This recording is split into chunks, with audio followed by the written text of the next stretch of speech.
Perkenalkan, nama saya Dr. Muhardi Saputra ya.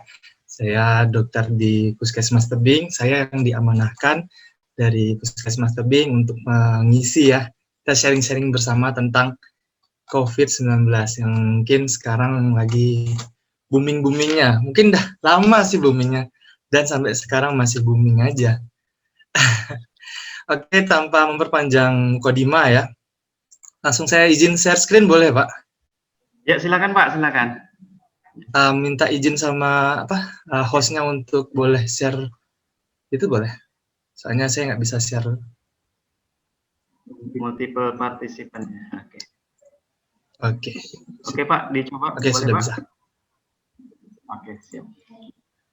Oke, sudah bisa lihat ini ya PPT-nya. Sudah Pak, izin saya record ya Pak ya? Oh ya, boleh Pak. Oke, terima kasih. Oke, ini judulnya gini aja deh. Saya bingung buat judul kemarin. Jadi Ya, saya pikir ini aja deh. Udah tahun ajaran baru, COVID-19 masih ada. Oke. Siap.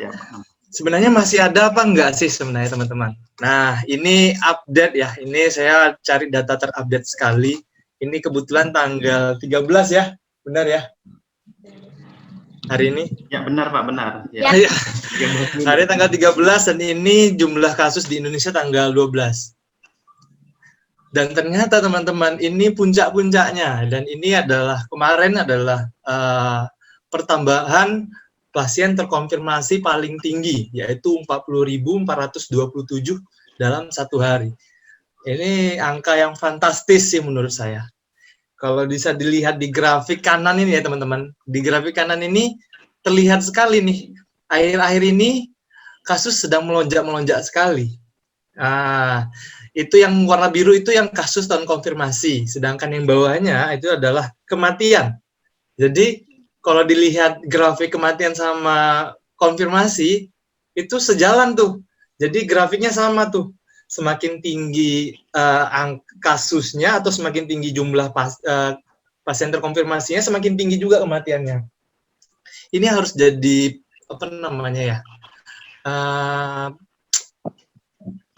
kekhawatiran kita yang bersama-sama lah. Karena kalau bukan dari kita semua, kayaknya COVID ini nggak bisa selesai deh. Jadi harapan saya ya teman-teman, ini ya ujung tombak kita, ujung tombak semuanya malah. Ujung tombak generasi masa depan kemudian. Kalau teman-teman sakit, yang gantiin kita di masa depan siapa lagi gitu. Jadi teman-teman harus aware lah, atau sedikit concern lah di sini. Sedikit aja, soalnya nanti ada beberapa tips yang bisa kita lakukan. Apa yang bisa kita lakukan? Nah, kalau di Kepri sendiri gimana? Tadi kan data di Satu Indonesia. Ini dia juga ada di data di Kepri nih. Data di Kepri sebenarnya ini udah ada nih nanti di grafiknya ya. Nah, kalau di grafik ini juga sama-sama meningkat nih. Yang grafik yang garis merah itu adalah grafik total kasus konfirmasi 32.349. Semakin lama semakin naik, teman-teman. Dan yang hijau itu yang sembuhnya, ya alhamdulillahnya seiring peningkatan kasus ya meningkat juga kasus sembuhnya.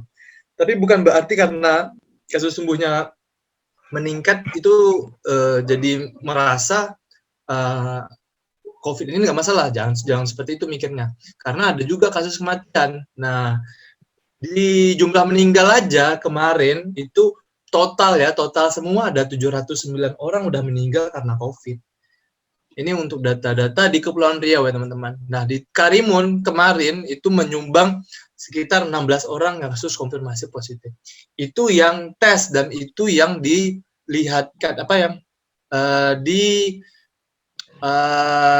tampilkan adalah orang-orang yang tes dan melakukan pengecekan. Tapi banyak orang yang tidak melakukan pengecekan, merasa takut di-COVID-kan ketika ke rumah sakit. Itu yang perlu kita perhatikan juga. Ini datanya sebenarnya kurang real atau kurang akurat karena tadi faktor-faktor yang orang-orang yang masih belum mau dan masih menyembunyikan dengan tenaga-tenaga kesehatan dan lain-lain. Oke, ini sedikit mukadimah ya, maksudnya sedikit kenapa kita harus bahas itu sebenarnya. Kenapa harus tetap bahas COVID. Karena COVID itu nyata, corona itu nyata, teman-teman. Dan nah ini yang poin pentingnya adalah apa yang bisa kita lakukan. Nah, ini apa ya? Apa yang bisa kita lakukan tuh sebenarnya simple lah. Kita buat namanya gerakan 5M. Mungkin udah pada tahu semua ya gerakan 5M, tapi di sini ada plus-plusnya ini untuk upaya pencegahan COVID-19. Yang pertama sekali ya, ini ampun, udah bosan sekali ya bahas pakai masker lagi, pakai masker terus gitu. Tapi ini nyata sekali fungsinya, teman-teman. Jadilah bagian dari solusi ini dengan gunakan masker dan patuhi protokol kesehatan. Dan ini sangat-sangat signifikan atau sangat-sangat nyata pencegahannya. Nah, selanjutnya ini mungkin lagi dan lagi kita membahas tentang gimana cara pakai masker yang benar. Mungkin teman-teman udah pada fasih ya, pada fasih gimana cara pakai masker. Jangan pakai masker hidungnya maskernya di hidungnya masih kelihatan. Usahakan masker itu dari atas hidung sampai bawah dagu itu tertutup semua. Supaya apa? Supaya filtrasinya tadi udara yang masuk bisa tersaring dengan baik, teman-teman. Dan nanti cara melepasnya juga teman-teman usahakan jam buka dari bagian yang sudah terpapar sama terpapar sama udara bebas, yaitu bagian di sininya. Usahakan ya di bagian telinganya yang dipegang supaya nanti paparan-paparan yang udah di bagian tengah sini itu nggak kena di tangan teman-teman. Harapannya seperti itu. Dan dibuang, terus jangan lupa cuci tangan. Nah, ini penting. Itu tips kedua sebenarnya. Nanti kita bahas juga. Dan jangan gunakan masker medis ini secara berulang. Maksudnya satu hari, besoknya pakai lagi. Udah masih buruk pun masih pakai lagi. Udah koyak-koyak atau udah robek-robek baru teman-teman ganti. Jangan ya, teman-teman. Sebenarnya rekomendasi kita itu setiap 4 jam sekali. Mungkin agak berat, tapi itu adalah rekomendasi paling baik. Karena diduga setelah 4 jam itu masker sudah terkontaminasi dan harus diganti. Dan yang baru sekarang adalah teman-teman ada upgrade dari cara menggunakan masker. Jadi cara menggunakan masker, mungkin kita bedakan dulu. Ada yang tempat-tempat yang konsentrasi virusnya rendah sama tempat-tempat yang konsentrasi virusnya tinggi. Yang tempat konsentrasi rendah itu seperti ruangan terbuka, outdoor, dengan udara atau ventilasinya cukup baik, ada jendela dan pintu yang terbuka. Itu mungkin bisa menggunakan satu masker saja. Tapi kalau misalnya ada konsentrasi virusnya tinggi, harapannya teman-teman sudah mengupgrade masker teman-teman. Yaitu dengan menggunakan yang bagian dalam adalah masker medis. Oke, saya bantu coba praktekkan. Layer pertama adalah masker medis, dan sedangkan layer kedua adalah masker kain. Teman-teman bisa mendouble-nya. Nah, oke, seperti ini contohnya teman-teman ya.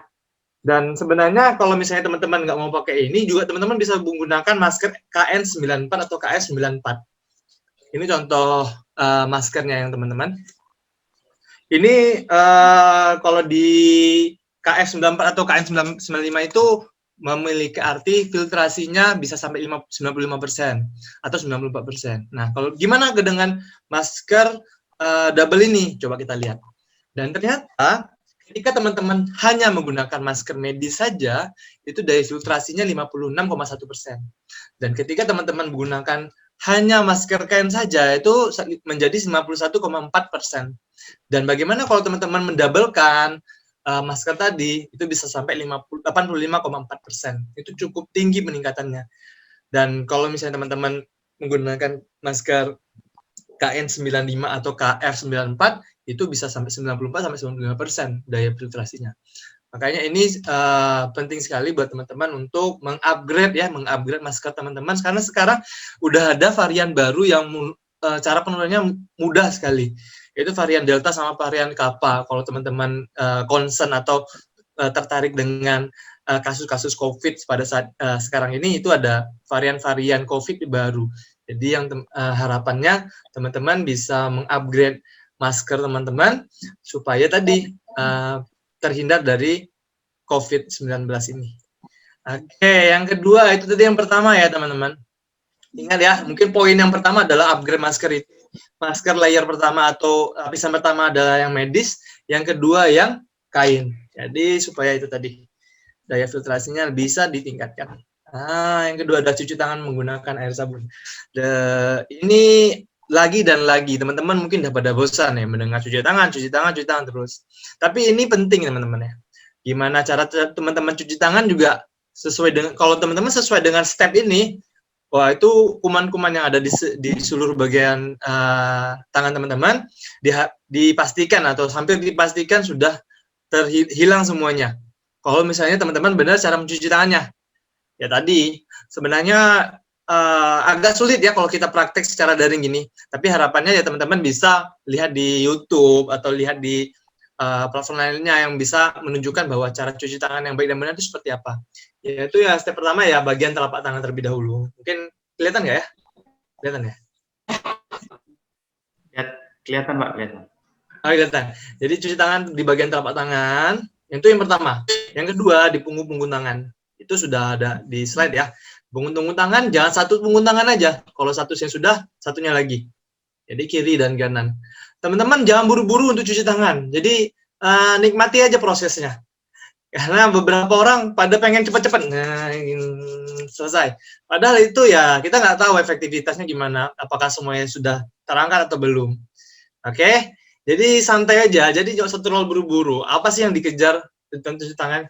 Nikmatin aja prosesnya. Paling lama tuh cuma 1 menit. Jadi ya nikmati aja 1 menit itu. 1, terus 2, 3, bagian sela-sela jari bagian dalam. Jadi 1, 2, 1, 2. Terus mengunci tangannya. Ini nomor 4 ya. Terus yang kelima adalah bagian jempolnya. Kiri dan kanan. Jangan satu jempol aja. Dan yang terakhir adalah di ujung-ujung kuku. Jadi ujung-ujung kuku ini kita bersihkan di telapak tangan kita. Nah, ini terlihat simpel ya teman-teman, tapi percayalah ini sangat berarti sekali. Oke, sebenarnya ada yang bertanya nih, kenapa mencuci tangan dapat mematikan virus COVID-19? Ada teorinya teman-teman, jadi nggak sembarangan kita bilang cuci tangan yang gitu aja ya, tapi nggak ada manfaatnya kan nggak mungkin kita ngasih tahu kayak gitu. Pasti ada manfaatnya. Ternyata benar teman-teman. Jadi di permukaan virus itu ada bungkusannya. Bungkusannya kita bisa bilang bungkusan lipid. Lipid itu kan lemak. Kalau teman-teman pernah cuci piring ya. Kalau teman-teman pernah apalagi perempuan ya cuci piring itu piring yang ada noda minyaknya gimana cara kita hilangkan? Yaitu tadi dengan sabun. Otomatis dengan teman-teman menggunakan sabun, minyak yang ada di piring tadi lebih mudah untuk larut atau hilang gitu. Itu prinsipnya. Jadi kenapa harus pakai sabun? Ya itu tadi. Karena virus itu mengandung lipid atau lemak. Yang lipid atau lemak tadi akan terlarut dalam sabun. Jadi kalau teman-teman cuci tangan dengan menggunakan sabun, otomatis tadi virusnya akan hilang. Nah, ini juga rekomendasi kapan aja kita melakukan cuci tangan tadi. Itu sebelum makan, setelah bersin, setelah merawat orang yang sakit, sehabis memegang permukaan benda yang kotor di tempat umum. Otomatis ini kalau bisa kita ringkas adalah sebelum teman-teman melakukan aktivitas dan setelah teman-teman melakukan aktivitas, teman-teman kalau bisa mencuci tangannya. Jadi sebelum kontak ke tubuh teman-teman sendiri tangannya, teman-teman harus cuci tangan dulu. Ya. Mungkin sekarang ada cara yang lebih simpel ya dengan cara hand sanitizer. Jadi hand sanitizer juga bisa membunuh virus teman-teman karena kandungan alkohol tadi bisa mematikan virus juga. Jadi tetap bisa selain dengan menggunakan sabun, teman-teman kalau misalnya dalam keadaan tidak terdapat air bisa menggunakan hand sanitizer yang mengandung alkohol tadi. Oke. Ini 3, 4, 5 aku ringkas saja ya. Jadi yang 3 itu yang 3 itu menjaga jarak, M yang keempat itu menjauhi kerumunan, M yang kelima itu membatasi mobilisasi dan interaksi. Karena kenapa aku gabungkan? Karena prinsipnya orang 3, 4, 5 ini sama, yaitu jarak kita sama jarak orang harus jauh. Dengan menjaga, maksudnya dijaga jaraknya sekitar 1 sampai 2 meter. Karena apa? Karena virus tadi itu kan sifatnya tersebar melalui air droplet atau karena beberapa penelitian menunjukkan ada yang karena droplet, ada yang karena airborne. Itu nanti tergantung kasusnya. Tapi yang jelas droplet sama airborne ini akan tidak akan bisa berpindah ketika jaraknya jauh. Ya kalau bisa di atas 22 meter. Karena kalau udah di atas 2 meter ya teman-teman otomatis virusnya tadi tidak akan kena sama teman-teman. Nah, tapi beda cerita kalau teman-teman udah di tempat kerumunan ramai yang di sana tidak tahu protokol kesehatan, teman-teman nggak bisa batasi jangkauan teman-teman. Makanya membatasi mobilitas dan interaksi ke orang itu penting juga untuk supaya teman-teman jarak sama orang yang lain ada jaraknya dan terhindar dari COVID tadi. Dan